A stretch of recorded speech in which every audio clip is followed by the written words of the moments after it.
Muy, pero muy buenas tardes. Los saludo. Ya por ahí debe venir Guadalupe Correa, pero saludo en primer lugar a Ricardo Ravelo. Ricardo, muy buenas tardes. Bienvenido. Hola Marta Olivia, buenas tardes, un gusto saludarte, también a Víctor, ya viene por ahí Guadalupe, un placer como siempre estar aquí los jueves en la mesa para discutir temas y saludo muy especial a la audiencia. Gracias, gracias Ricardo, bienvenido. Y Víctor Ronquillo, bienvenido, muy buenas tardes, bienvenido a la mesa. Hola, ¿cómo están? Pues yo aquí sufriendo las contingencias de una enfermedad de la garganta, pero pues adelante, así es este rock and roll y el periodismo sigue y bueno, pues obviamente los saludo a ustedes con afecto y también pues el saludo a la audiencia que amablemente nos sigue semana a semana. Así es, ahora sí que también nuestro director, Julio Astillero, también anda ahí un poco afectado de la garganta. Esperemos garganta, gripe, tos, esperemos la receta que dijimos antes, pues unos 2 tequilitas o 3 tequilitas para que pueda uno, pues sobre todo suavizar el momento. No es cierto. No es cierto, porque luego dicen, hay antibiótico. Entonces, no. Atenderse, apapacharse, cuidarse sobre todo. Y dicen los médicos a veces bajarle un poquito el estrés. Pero bueno, eso es imposible siendo periodista, ¿verdad?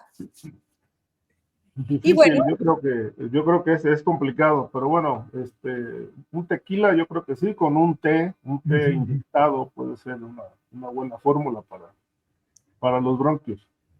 Yo creo que sí, algo, ya a veces después del COVID, yo no sé si a ustedes les dio, pero híjole, sí son más recurrentes, a mí me dio 2 veces, entonces, como que sí deja dañado todo el sistema inmunológico, pero bueno, decíamos pronto el restablecimiento a nuestro queridísimo Julio.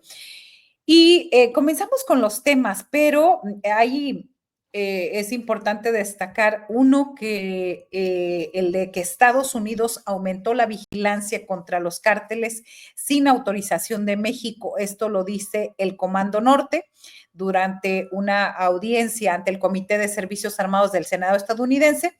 El general Gregory Guillot, alto mando del Comando Norte, reveló que se incrementó esta vigilancia, sobre todo dirigido a los que impulsan la producción y distribución de fentanilo y lo cruzan hacia la frontera. Este cruce que siempre se nos hace extraño, ¿cómo lo harán? ¿Cómo se irá la droga para que sea indetectable? Ricardo Ravelo, tus consideraciones. Sí, bueno, pues esta acción unilateral pues pone en evidencia que lo que menos quiere Estados Unidos, en este caso para enfrentar el flagelo del tráfico de fentanilo y de otras drogas, así como de migrantes, pues es la cooperación de México. Es decir, sin avisarle al gobierno mexicano me parece algo, pues, si no, pues algo ya visto, que siempre sus acciones son de manera individual, sin avisarle al gobierno mexicano, pues ellos toman medidas, ¿no?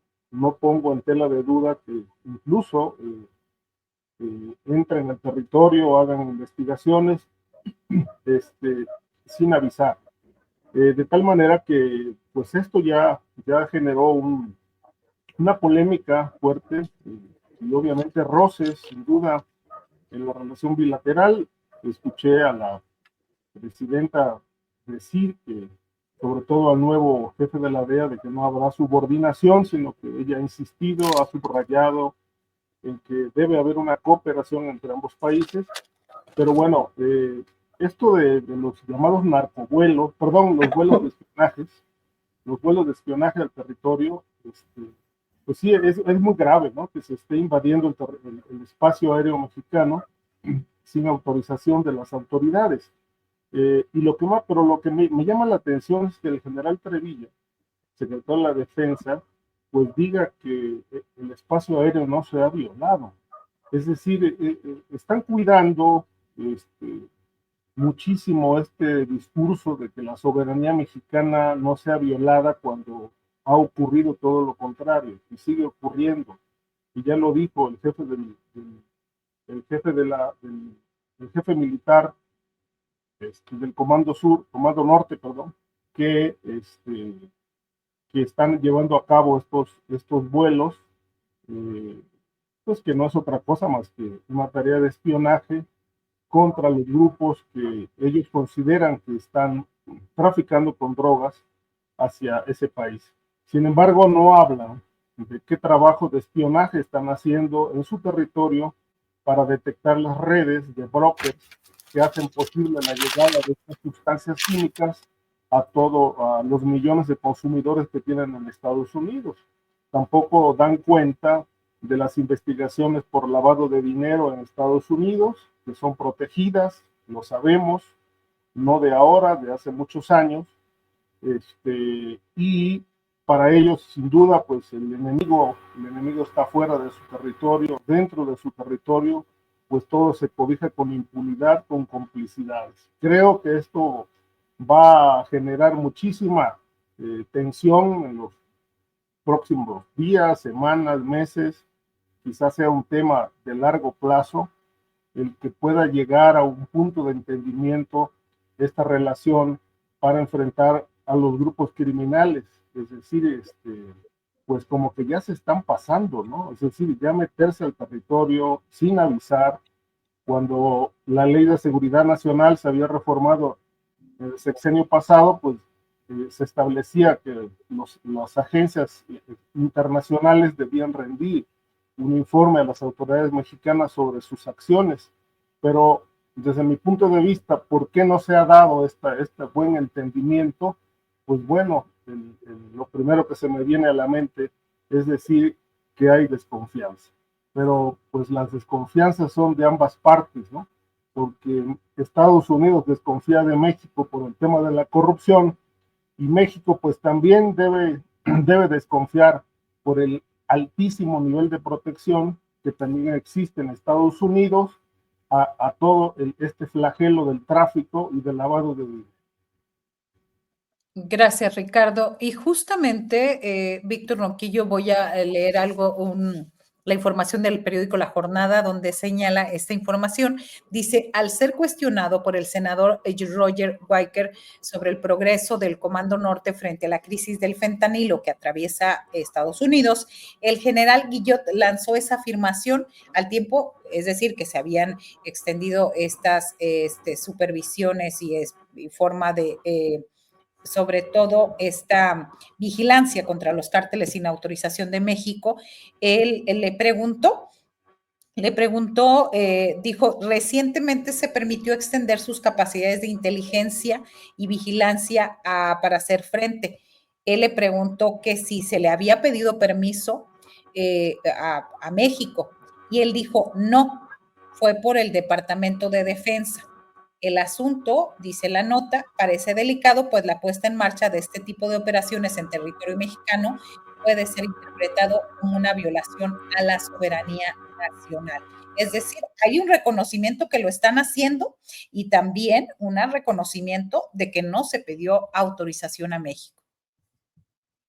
Sí, es cierto. Mira, pues hay varios temas, ¿no? Alrededor de esto. Uno tiene que ver sin duda con el control territorial y el control de los recursos, que es de enorme relevancia para Estados Unidos y su economía en crisis. Esto no es algo que haya ocurrido solo recientemente, ¿no? Hay una estrategia que tiene distintos momentos y que arranca desde los años 90 con este proceso de securitización de América Latina, como lo dice Marijose Rodríguez Rejas, en un libro que verdaderamente es un clásico, un gran estudio de estos elementos, ¿no? De cómo la crisis económica en Estados Unidos lleva a estos procesos. Al final de cuentas, la designación de los cárteles mexicanos como grupos terroristas también corresponde a una estrategia a una estrategia de guerra bajo control, una estrategia de guerra bajo control que proporciona a grupos importantes de la economía estadounidense, como la industria de la guerra, enormes recursos. Y eso hace girar la economía en Estados Unidos. Entonces, tras de el Make Great America Again, tras de la locura de Trump, no hay más que una estrategia económica, política muy clara, que además se continúa desde los años 80 hasta nuestros días.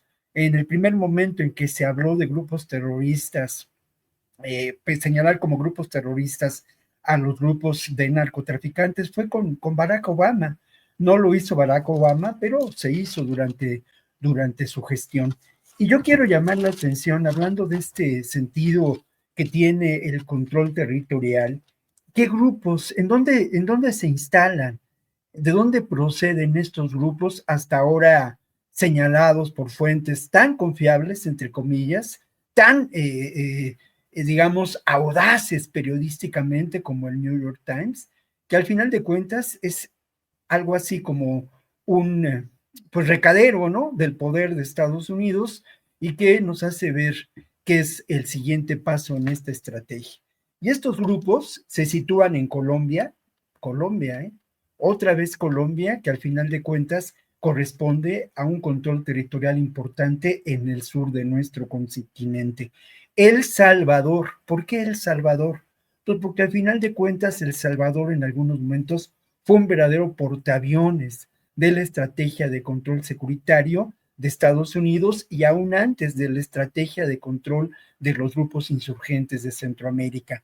Y luego, pues sin duda, México, ¿no?, que es finalmente la frontera de los dos continentes, el continente latinoamericano y el continente del norte, y que además representa un enorme caudal de recursos estratégicos, tanto a nivel, digámoslo así, industrial, como también naturales. Todo esto lo tenemos que poner sobre la mesa. Y luego, pues el Tren de Aragua, ¿no?, el nuevo enemigo, que es sin duda establecer un control político en Venezuela. Ahora, ¿es posible? Las sanciones que se pueden derivar de esto son primero económicas, ¿no? Y esas sanciones económicas, pues ya de ello hemos tenido constancia, hay noticia. Eso no es lo grave. Lo grave es lo que puede ocurrir. Y en voz de Trump, que al final de cuentas, insisto, Trump no es un loco, no es un paranoico, no es un demente. No, no, es una estratega de la derecha en Estados Unidos y de los grupos de poder económico más importantes en el mundo. Su alianza con Elon Musk no es una coincidencia.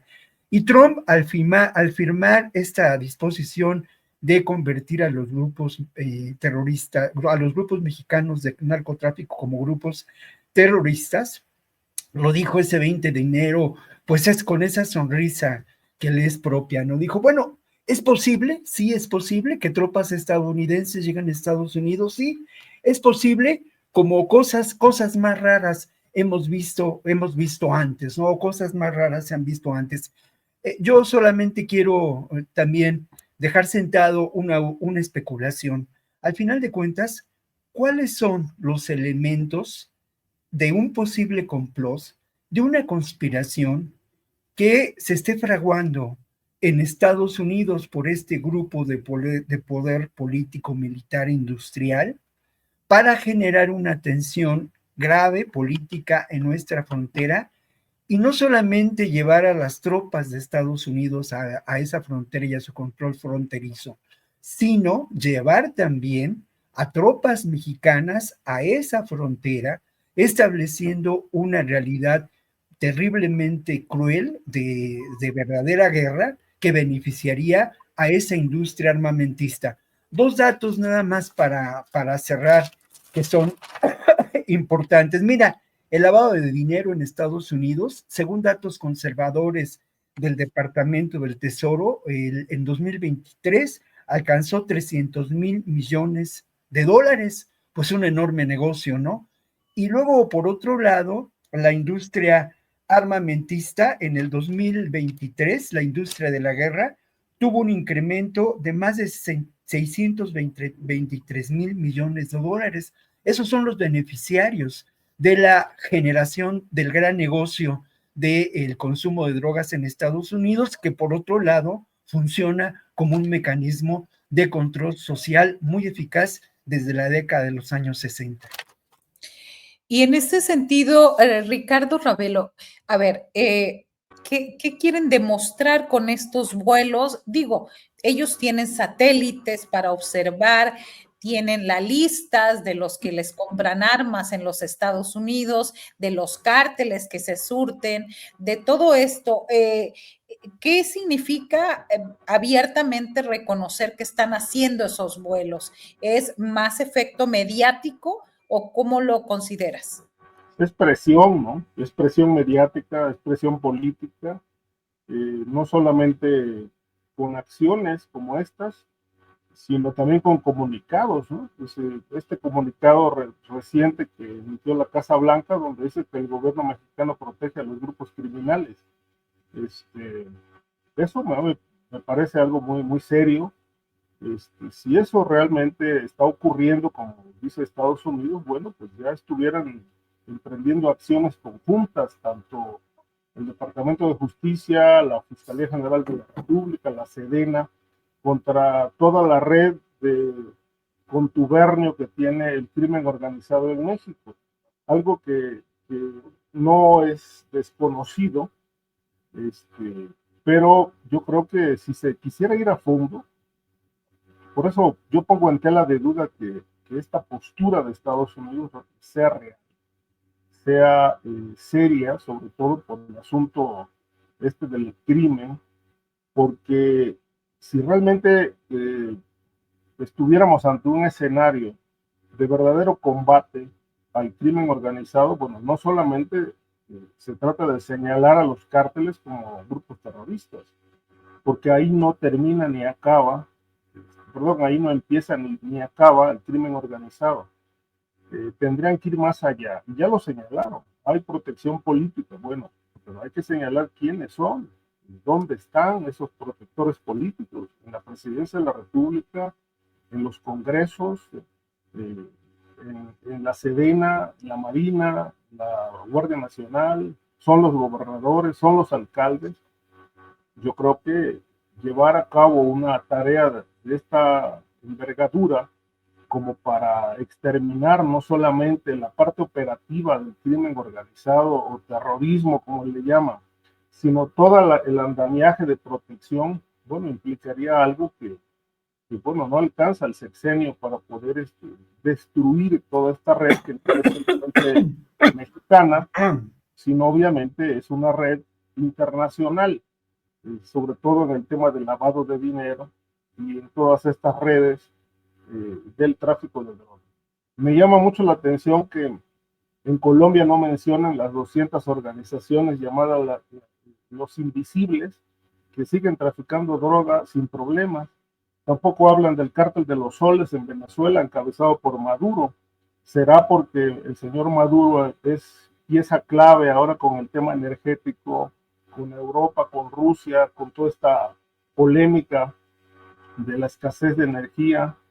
Entonces lo tienen ahí impune, aunque haya órdenes de aprehensión contra la mitad casi de los militares que hay en Venezuela y del cuerpo de gobierno venezolano. ¿Por qué no las ejecutan? Una pregunta que no se ha respondido, porque hay intereses relacionados con el petróleo que importan a Estados Unidos. En ese caso, el tráfico de drogas pues queda al margen. Y en el caso de México, decía hace un momento, pongo en tela de duda que vayan a ir a fondo en este asunto y que más bien se trata de una presión mediática. Una presión de mediática tiene efectos políticos. Reconocer que sí están haciendo esta tarea injerencista en México, pues obviamente es la prepotencia que caracteriza al gobierno de Trump.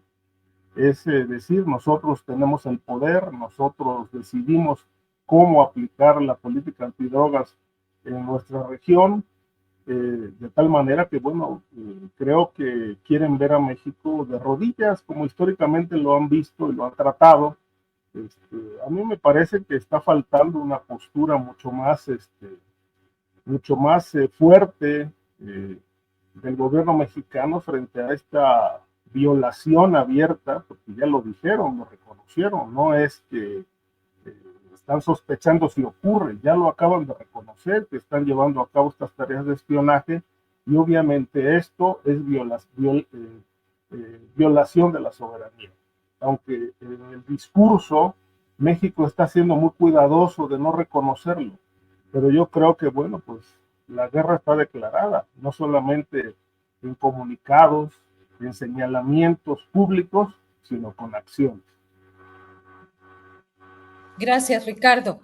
En ese sentido, Víctor Ronquillo, estos vuelos no autorizados que justo buscábamos alguna reacción ya de parte del gobierno de México y que seguramente lo van a dar mañana en la conferencia matutina, es lo que esperaríamos en el caso de México. También hoy la presidenta Claudia Sheinbaum Pardo dijo que también allá hay grupos del crimen organizado, también porque no llegan solos, ni se distribuyen, ni llegan como por arte de magia. Eso lo agrego yo lo último. Ella sí dijo que entonces, ¿quién distribuye? Entonces, ¿vale la pena hacer estos vuelos? ¿Vale la pena hacer sabiendo que tienen pues la sartén por el mango en este momento ante la amenaza de los aranceles? Bueno, pues insisto mucho en esto, ¿no?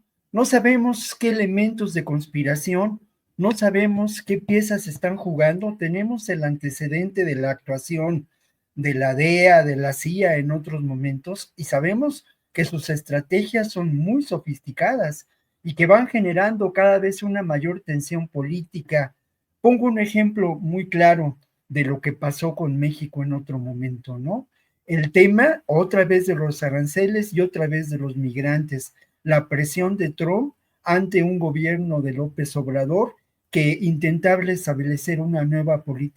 establecer una política migratoria y que tuvo que ceder ante las amenazas arancelarias y que lamentablemente pues se convirtió en la Border Patrol del Sur, ni más ni menos.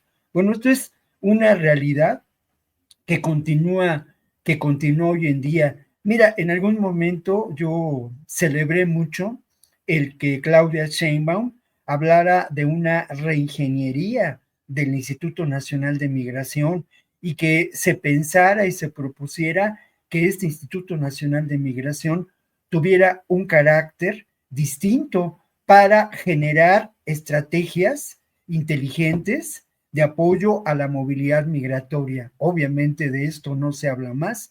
De lo que se habla, y es un hecho lamentable, pues es de estar participando en la militarización de la frontera, bajo la amenaza de los aranceles, es cierto, pero sin la capacidad de generar una organización necesaria multinacional con la participación de dos países que son aliados naturales en este momento en una posibilidad distinta de reestructuración del tema migratorio, como lo son Honduras y Guatemala, dos países donde por lo menos en principio hay gobiernos progresistas. De esto no se ha hablado, de esto no se ha avanzado. Se insiste mucho en un discurso que me parece pues sensato, con la cabeza fría, la soberanía, pero no vemos acciones políticas que contravengan a esta acción injerencista de Trump en distintos temas y que tienen, insisto mucho en ello, una estrategia de control económico y político hacia el continente. Es una versión muy clara del neocolonialismo. Lo demás es parte del ruido mediático que acompaña a estas acciones. Pensemos lo que ocurrió, y bueno, obviamente está muy lejos de que algo así pueda ocurrir, pero tomemos precauciones. Pensemos en todo el ruido mediático y cómo se fue gestando la acción que llevó al derrocamiento del presidente Allende, o lo que ocurrió en Guatemala con Jacobo Arens. Toda esta industria que ahora, como en ningún otro momento, es de enorme eficacia, de la comunicación. Todo esto que algunos especialistas consideran una verdadera guerra, más allá de la disputa por la narrativa. Habría que escribir la versión contra Netflix de esta realidad y bueno, hacerse preguntas que son fundamentales, ¿no? Y yo creo que esas preguntas están dirigidas a esa estrategia económica, política que Estados Unidos ha mantenido a lo largo de por lo menos la década de los años 80 a nuestros días, con diferentes modalidades hacia nuestros países, y que incluyen pues, control territorial, militarización de la frontera, criminalización de los migrantes, todo ello pues como una estrategia, insisto, económico y política, ¿no? Gracias, Víctor Ronquillo.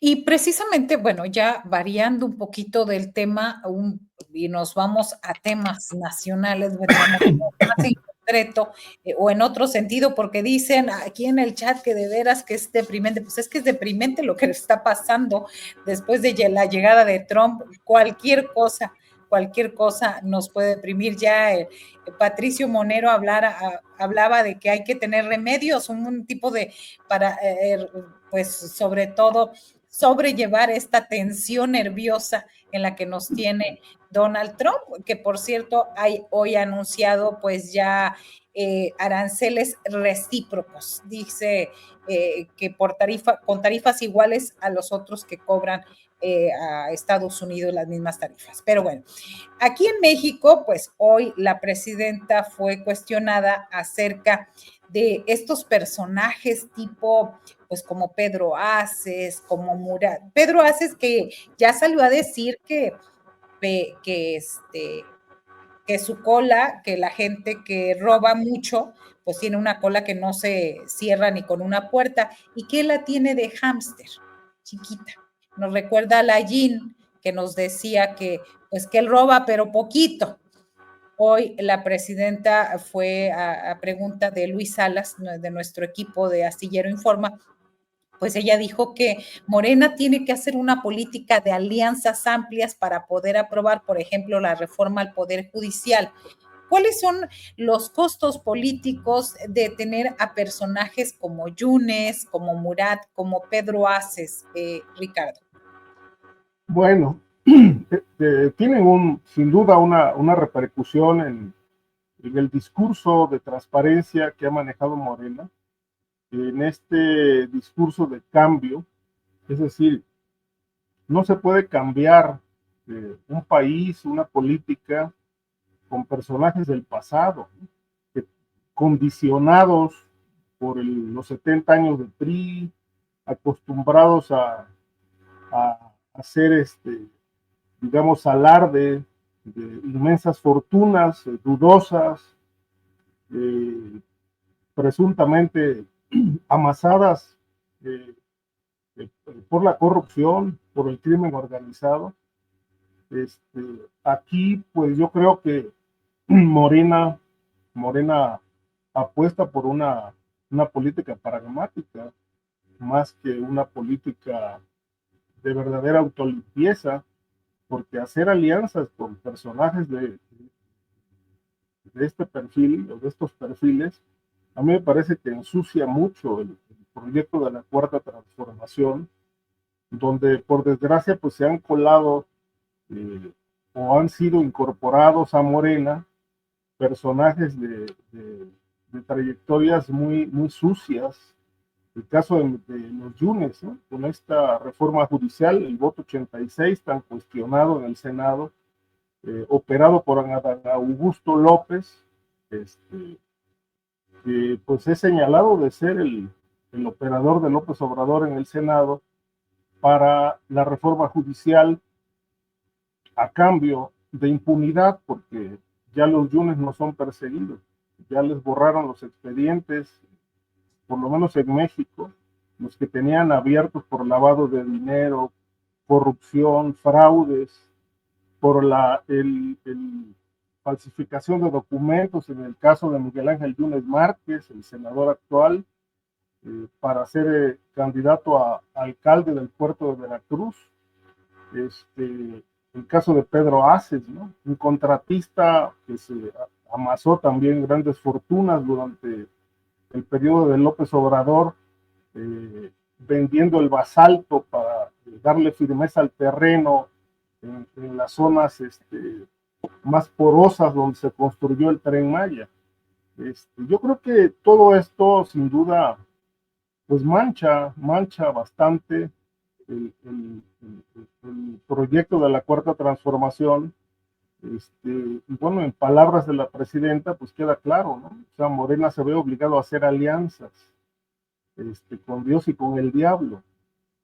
Así llegó López Obrador al poder, haciendo alianzas con buenos y malos, con políticos de la vieja guardia, políticos del PRI, políticos del PAN, crimen organizado, es decir, pues pactó con todos. Y yo creo que esto se mantiene para sacar adelante lo que ellos llaman un proyecto de cambio, ¿no? Al final del día, pues saben que van a recibir el apoyo de personajes que les ensucia el discurso y las acciones, pero logran avanzar en sus proyectos de reformas a la Constitución, como ha quedado claro, pues desde el sexenio pasado, ¿no? Es decir, ahora alcanzaron mayoría calificada en el Senado con la incorporación de Miguel Ángel Yunes, y obviamente pues estos apoyos no son gratuitos, tienen un costo político, pues, y un costo altísimo para el partido, porque implican impunidad, algo que pues se comprometieron a abatir, la corrupción, y es curiosamente en aras de lograr alianzas y lograr empujar proyectos de reforma, pues bueno, cobijan la corrupción, porque pues no les queda de otra. Si no lo hacen así, pues es difícil que saquen adelante un proyecto que ellos dicen de vanguardia y de transformación. Gracias, gracias Ricardo Ravelo. Y precisamente hoy con esta pregunta, antes de tu intervención, Víctor Ronquillo, la presidenta pues nos mandó a leer la página 63 del libro Gracias, que habla de donde el expresidente Andrés Manuel López Obrador se refiere a las alianzas. Vamos, los invito a que la veamos. Ya nada más les voy a dar la página para que ahí lo lean en el astillero. 63, página 63. Sí. Gracias, buen día. Bueno, pues ahí está, nos mandó leer el libro, y el libro dice en la página 63, dice, cuanto mayor apertura, escribió López Obrador, rápido se los leo, o sea, es un párrafo, mayor apertura, cuanta mayor apertura, mejor. Cuando se lucha por hacer valer la democracia, no es aceptable el maniqueísmo. Los políticos no se dividen entre buenos y malos. Se distinguen sobre todo por su forma de actuar con determinadas circunstancias. Los fundadores del PRD no éramos los únicos con derecho a participar. Repetía y repetía, el PRD no es de nadie, no tiene dueño, es de todos. Es un instrumento de lucha al servicio de la sociedad. Entonces, no se trata de buenos o malos o de quién llegó primero, escribió López Obrador. Esto tiene que ver con la congruencia. Puede tratarse de una persona que viene del PRI, pero al momento de tomar postura y empezar a actuar en el movimiento popular, en el movimiento de izquierda, tiene una actitud distinta. No se puede cuestionar o juzgar a priori a rajatabla. Hay que cuidar los principios, pero debe concederse el beneficio de la duda. En política hay que correr riesgos para avanzar. Es indispensable equilibrar principios con eficacia. Con más razón ahora, cuando existe una derecha neofascista y voraz, se requiere la unidad de todos los que sirvamos en el abanico de fuerzas progresistas. Y hasta ahí. Tus consideraciones, Víctor Ronquillo. Bueno, pues mira, concedamos el beneficio de la duda a personajes como Cuauhtémoc Blanco, ¿no? Como los Yunes. Concedamos el beneficio de la duda a eximes priistas que ahora son parte del movimiento político de Morena. A mí me parece que esto que menciona López Obrador está muy bien en un discurso político, en las propias convicciones de él mismo, pero que lamentablemente chocan contra una realidad incuestionable. El sistema político mexicano se encuentra en una profunda crisis, pero se mantiene ese sistema político mexicano fundado después de la Revolución Mexicana, en donde al final de cuentas se repartió el país entre grupos caciquiles. Digo, todo esto lo digo de una manera muy sintética, ¿no? Por supuesto, pero ese sistema político me parece que tiene que ir cambiando, se ha ido transformando, eso es innegable, pero a mí me parece, y eso ya es una posición pues absolutamente personal, que no puede ceder principios ante el pragmatismo y el número de votos a ganar, que los principios son fundamentales y que, como lo dije en muchas ocasiones durante la gestión de López Obrador, tú eliges con quién gobernar, ¿no? Y en esa elección de con quién gobernar, pues llevas adelante un proceso político que hasta donde podemos ver ha sido eficaz, sin duda ha sido eficaz, la reducción de la pobreza, los datos económicos, la política social. Sí, no hay la menor duda de ello, pero en donde sí cabe la duda es el no abrir espacios para una participación política de otros grupos que provienen de otras izquierdas distintas. Están por una parte las organizaciones sociales, urbano, populares, campesinas, que lamentablemente poco han tenido acceso a Morena y poco se ha establecido alianzas con ellas. Están por otro lado las organizaciones no gubernamentales defensoras de derechos humanos que, hay que decirlo con toda sinceridad y claridad, durante la gestión de López Obrador, pues fueron satanizadas gravemente algunas de ellas. Y luego hay otros sectores como son pues la izquierda académica, los grupos de periodistas, de protagonistas de un cambio social en donde de verdad, y lo digo con claridad, muchos de nosotros pusimos la piel y ahora, de una forma o de otra, estamos excluidos de ese proceso político. No quiere decir que esté pidiendo un hueso o que queramos hueso, no. Quiere decir que estamos excluidos, muchos de nosotros, de ese trabajo de concertación, de acción política. Y quienes han tenido una presencia determinante, pues son quienes pertenecen a esos grupos eh, vinculados con una actuación y una forma de organización de una política tradicional, vertical y emanada del sistema político mexicano, donde lamentablemente la tranza, la compra de conciencias, la confusión entre un partido político y una agencia de empleos, todo eso es parte de una realidad social que cambia.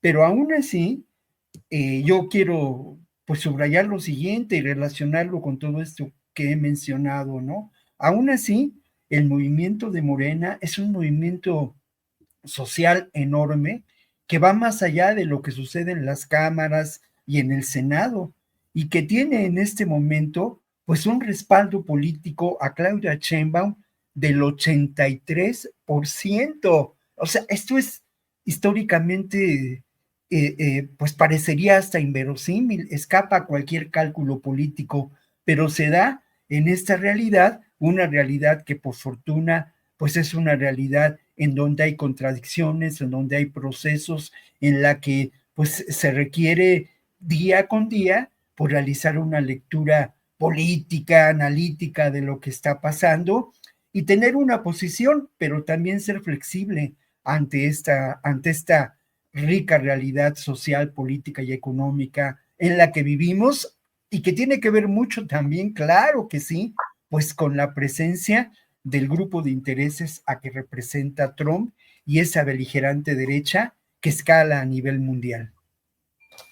Gracias, Víctor Ronquillo. Y bueno, otro tema que tenemos relevante, ya lo comentó por aquí Víctor Ronquillo, sí nos da espacio hablar sobre, no sé, Ricardo, si quieras hablar de esto que decía de estas, no lo dijo tan abiertamente Ricardo, perdón, Víctor, pero habla de estas ola de pronto de denostaciones o las de extrañas en los medios de quién sí recibe financiamiento de la USAID, casi apátrida o no apátrida. Y toda esta serie de enrarecen bastante porque pareciera que están, no sé, qué intereses los muevan y cuál es el interés también de denigrar a los periodistas y sobre todo a los que pronuncian críticas hacia el gobierno de México. Sí, esto, bueno, ha sido una característica que pues se ha recrudecido desafortunadamente a partir del gobierno de López Obrador, con estos discursos enfocados a denostar el trabajo periodístico que pone en entredicho sus políticas. Ahorita que mencionabas esto de la página 63, digo, más allá de lo que opinan otros, yo diría que López Obrador aquí pierde la memoria, por decir lo menos, o se hace, o qué ocurre, porque él considera ya viable estas alianzas con grupos oscuros, con personajes de la vieja política corrupta, que él cuestionó a lo largo de muchos años como activista político, candidato de izquierda, y que pues hasta se comprometió a barrer la corrupción de arriba para abajo, y bueno, pues a la vuelta de 6 años pues no tomó ni la escoba, ¿no? Porque no solamente no lo hizo, sino que lo protegió. Entonces, pues, ¿ante quién estamos, no? Un doble discurso, una doble moral, pero cuando todo esto se pone en sentido y se le ponen palabras ahí donde hay silencio, pues viene la andanada de cuestionamientos a ciertos periodistas, ¿no? Que si reciben dinero de la derecha, que si están pagados por la izquierda, etcétera, etcétera. Es decir, se trata de denostar la crítica, el cuestionamiento. Hoy todo tiene un sello. Para la gente de Morena y para toda esta gente condicionada de este nuevo régimen, todo tiene un sello. Si hay crítica, entonces respondes a la derecha. Si no hay crítica, entonces eres un buen periodista. Pero ya dejas de serlo cuando señalas la corrupción en Morena y en su gobierno. A mí me parece que esto habla de una posición maniqueísta muy convenenciera, que trata de denostar el trabajo periodístico, que no dudo que hay periodistas que se prestan a este juego, de recibir dinero para golpear ciertas estrategias, ciertas políticas al propio gobierno, no lo dudo. Hay de todo, así como en la política hay corrupción, pues también en el periodismo hay corrupción, de lado y lado. De tal manera que yo creo que aquí el punto central es que es el trabajo en sí, los datos concretos, el trabajo vertical, pues sostenerse en una línea, en una posición, y ver realidades, no cegarse a ver corrupción en Morena, porque pues tampoco son impolutos como no lo fueron los priistas, ni los panistas, ni el PRD, donde la única voz cantante era la de López Obrador. Muchos perredistas de los años 90, cuando él fue dirigente, pues lo señalan de ser un autoritario, ¿no? Que no escuchaba absolutamente a nadie, y él imponía sus verdades, sus puntos de vista, y obviamente actuaba como el más radical de los priistas de aquellos años. De tal manera que, bueno, pues todo eso se tiene que poner ahí bajo el reflector, porque todo esto es información que sirve para normar criterios. Ni López Obrador tiene la razón, nadie tiene la razón. Es un tema de discusiones, de polémicas, que bueno, pues a base de crítica, pues vamos sacando a flotes conclusiones. Pero evidentemente denostar, solo por denostar, descalificar por descalificar el trabajo de un periodista, a mí me parece muy bajuno. Gracias, Ricardo. Y mira, voy a poner este comentario porque te están aludiendo directamente. ¿Alguien sabe por qué Ravelo no quiere a López Obrador?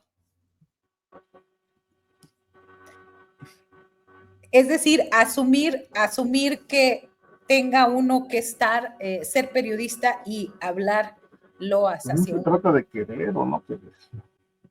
Yo creo que no es tema de, volvemos al asunto, no es tema de odios, y es un afecto. tema de crítica. ¿Sí? Pues yo con López Obrador, yo no soy enemigo de la 4T, lo he dicho, de López Obrador, yo sí soy un crítico, como lo fui del PRI, del PAN. Y hasta ahí, ¿no? Hago mi trabajo y bueno, pues creo que esa parte la tiene que considerar el público, porque en lo personal yo no pertenezco a ningún partido, ni trabajo para ningún medio que pertenezca a ningún partido, ni le debo a López Obrador nada, porque lo he visto creo que desde 1989 a la fecha un par de ocasiones, y lo he saludado en una ocasión en el aeropuerto y en otra ocasión en un éxodo por la democracia. Fue todo. Es decir, no soy amigo de López Obrador, soy su crítico porque lo he seguido a lo largo de muchos años. Gracias, Ricardo. Víctor Ronquillo, ¿qué comentar al respecto? Pues de esta, de pronto, sí nos dijeron mucho en los libros de periodismo que si los reporteros nos convertíamos en la nota, pues ya la nota se había afectado, dañado. Sin embargo, en los últimos días ha habido corrientes para con comentarios bastante negativos de los mismos colegas y que en casos de las mujeres nos han dicho de todo, absolutamente de todo cuando cuestionamos, cuando no estamos en un grupo, porque salimos de otro grupo, porque el financiamiento sin saber y sin ver la trayectoria de muchas y muchos. Pues mira, la verdad de las cosas que yo me he mantenido a lo largo de los años distante a lo que puede considerarse las grillas periodísticas, los golpes. En algún momento dado de mi vida decidí que no iba a cursar una carrera de burócrata en ningún medio informativo, que iba a mantener una independencia y que iba a reivindicar mi oficio, ¿no? Y que mi oficio pues es sí el escribir, pero el escribir desde una perspectiva que animada por el pensamiento crítico, animada por la convicción en un mundo mejor, y que en esas alianzas, en esas convicciones y principios, pues claro que encuentras alianzas, ¿no? Y claro que hay que tender puentes, pero a mí me parece, y esto yo lo puedo decir con claridad, que USAID en muchos momentos, y a mí me tocó ver claramente cómo generaba una cobertura de personajes integrantes a medios de información, sobre todo personajes de relevancia, algunos de ellos funcionarios en la burocracia de los medios, con toda intención. Y que esa intención era colocar temas en la agenda informativa. Por ejemplo, el tema de la trata de personas, ¿no? Lo fueron colocando, lo fueron llevando, realizaron viajes a la frontera. Yo mismo viajé con ellos varias veces, ¿no? Y no lo niego. Pero al final de cuentas, los resultados de lo que yo encontré en mi trabajo de investigación y no en el trabajo proporcionado por sus viajes, sus intereses, sus dineros y sus dólares, pues es un resultado totalmente distinto y es un par de libros. Uno de ellos se llama eh, La trata de personas, no, Niños del Asfalto, la trata de personas a niños, de los niños de nadie, la trata de personas a ras de asfalto, así se llama el libro. Y obviamente, pues esos libros no fueron patrocinados de ningún modo por USAID, todo lo contrario, ¿no? Y otro que se llama Migrantes de la Pobreza. Creo que sí, la vinculación al poder, la vinculación también y los beneficios económicos que a muchos periodistas o colegas o como les queramos llamar, algunos de ellos yo dudo mucho de su carácter de periodistas, pues es evidente, ¿no? También en el sector académico. Muchos de los colegas en la academia, muchos de los colegas en el medio periodístico, pues han ganado espacios, han ganado presencia continuando lo que con Osvaldo Zavala aquí en muchas ocasiones llamamos la versión Netflix, ¿no? De la realidad del narcotráfico, hablando de la narcopolítica, hablando de México, un país sin gobierno, la crisis, en fin, todas estas cosas, ¿no? La corrupción persistente, el territorio tomado, pues todo eso da beneficios, ¿eh? Da beneficios y permite la publicación de libros y permite los viajes. Y cuando USAID pues realizó esta estrategia en términos concretamente de la trata de personas, que a mí me tocó vivirlo, pues fue muy evidente, ¿no? Nos llevaron a Nueva Orleans, por ejemplo, ¿no? A un encuentro internacional sobre trata de personas, y en el fondo de todo, pues estaba otra vez y de manera reiterada la militarización de la frontera, la criminalización de los migrantes, el control territorial. Al final de cuentas, USAID desde sus inicios funcionó como con una vinculación orgánica con la propia CIA, como una agencia de gobierno que patrocinó proyectos de investigación a favor de esos intereses, de los intereses más oscuros del complejo militar industrial de Estados Unidos. Gracias, Víctor Ronquillo. Y bueno, postrecito para irnos ya despidiendo. Y adelante, Ricardo. Sí, estaba en la agenda una de hoy, el tema de la corrupción criminal en el Estado de México. Yo acabo de tener información relacionada con ello y por lo menos se habla de 100 alcaldías donde los personajes que están al frente de los gobiernos tienen alguna relación directa o indirecta con grupos criminales, particularmente con uno que se llaman los Julios, el otro que es la familia michoacana y obviamente los Viagras, y que esta red involucra policías del Estado vinculados al secuestro, al levantón o al secuestro express, al cobro de piso, y que además, bueno, pues involucran también a elementos de la Guardia Nacional.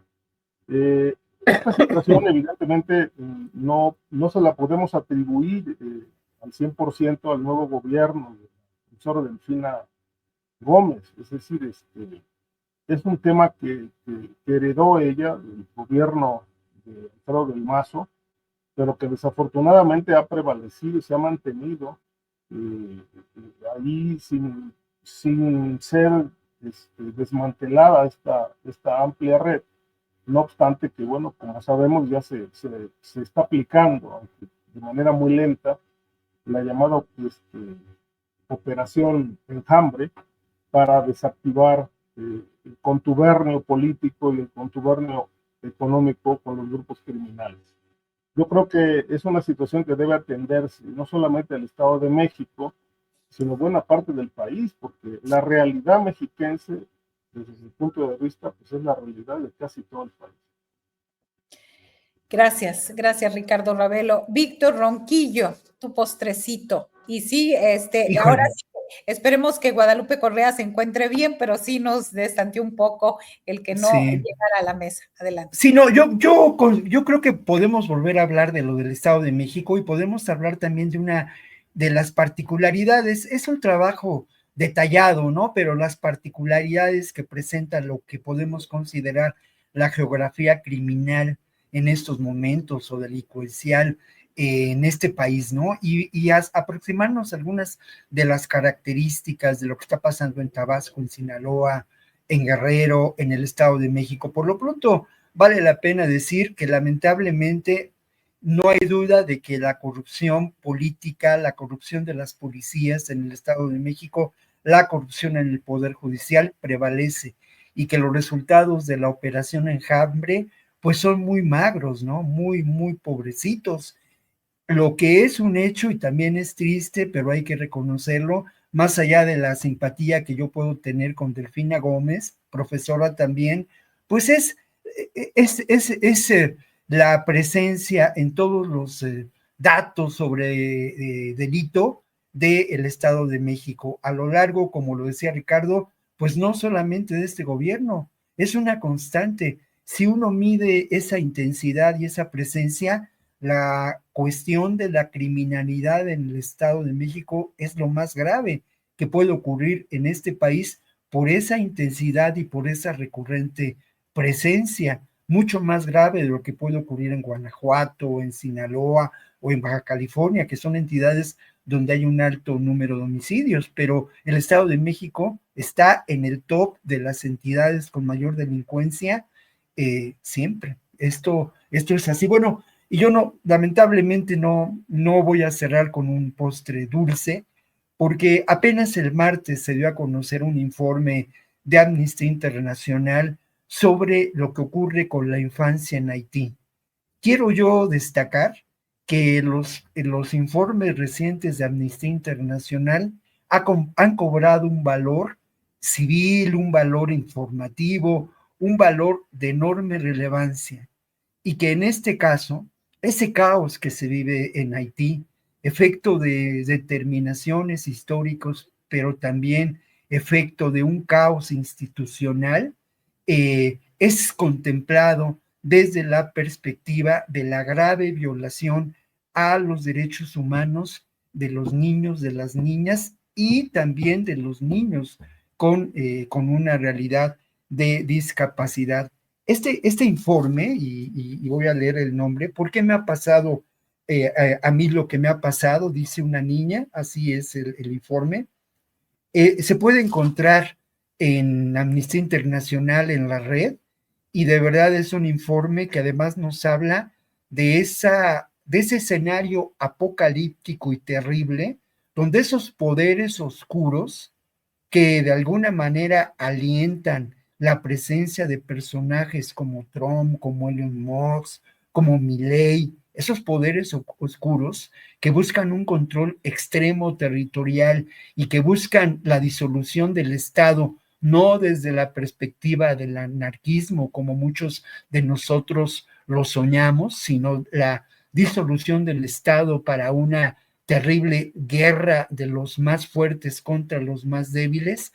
En este informe está visto desde la perspectiva de los niños. Es un informe dramático, doloroso, pero muy recomendable para mirar ese futuro que nos aguarda si no tenemos la capacidad de resistir, si no tenemos la capacidad de llevar adelante proyectos de esperanza y de trabajo político y organizativo inteligente, como lo están haciendo, y es otro tema, los migrantes en Chicago y en Nueva York, en Estados Unidos.